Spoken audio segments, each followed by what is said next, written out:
Bonjour à tous, aujourd'hui je vous emmène dans ma cuisine pour réaliser une recette de riz à l'asiatique. Pour cette recette de riz à l'asiatique, il vous faudra un bol de petits pois, une carotte, un oignon, une gousse d'ail, 3 œufs, 200 g de riz, 200 g d'échine de porc, de la sauce soja salée et de l'huile d'olive. Pour commencer la recette, on va préparer les légumes. Je découpe les carottes en tronçons, puis je vais venir tailler de petits cubes. J'émince l'ail et l'oignon, et on n'oublie pas le bol de petits pois. Avant de cuire les légumes, je cuis le riz en suivant les indications du paquet. C'est parti pour la cuisson des légumes. Dans une poêle que je chauffe, je verse un filet d'huile d'olive et j'y dépose les oignons et l'ail. Je les laisse cuire jusqu'à ce qu'ils soient dorés. Une fois que l'oignon et l'ail sont bien revenus, j'y ajoute les carottes.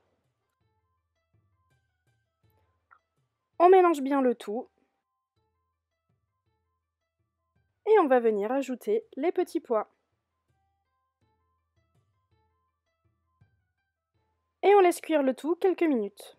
Pendant que les légumes cuisaient, j'ai taillé l'échine de porc en petits morceaux assez fins. On place les morceaux dans la poêle et on laisse cuire plusieurs minutes. Ma technique pour faire cuire la viande dans la même poêle que les légumes, c'est de, comme vous le voyez, de pousser les légumes sur le côté pour laisser de la place à la viande.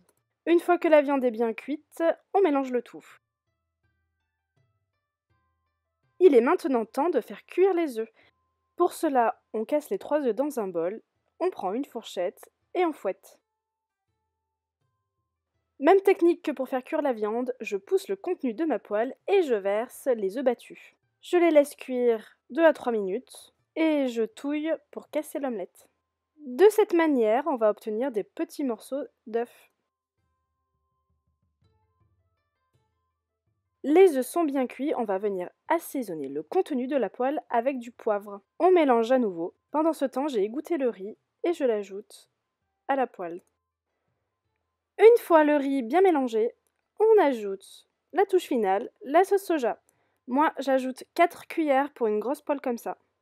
Mais vous faites selon votre goût. Si vous aimez plus, vous en mettez plus. Si vous aimez moins, vous en mettez moins. On n'ajoute pas de sel à la préparation parce que la sauce soja fait déjà le travail. Et on mélange pour la dernière fois. Et voilà un bon plat de riz à l'asiatique, simple à réaliser et très goûtu. Si tu testes cette recette, n'hésite pas à me le dire en commentaire et abonne-toi. À bientôt sur Une Foodie en cuisine.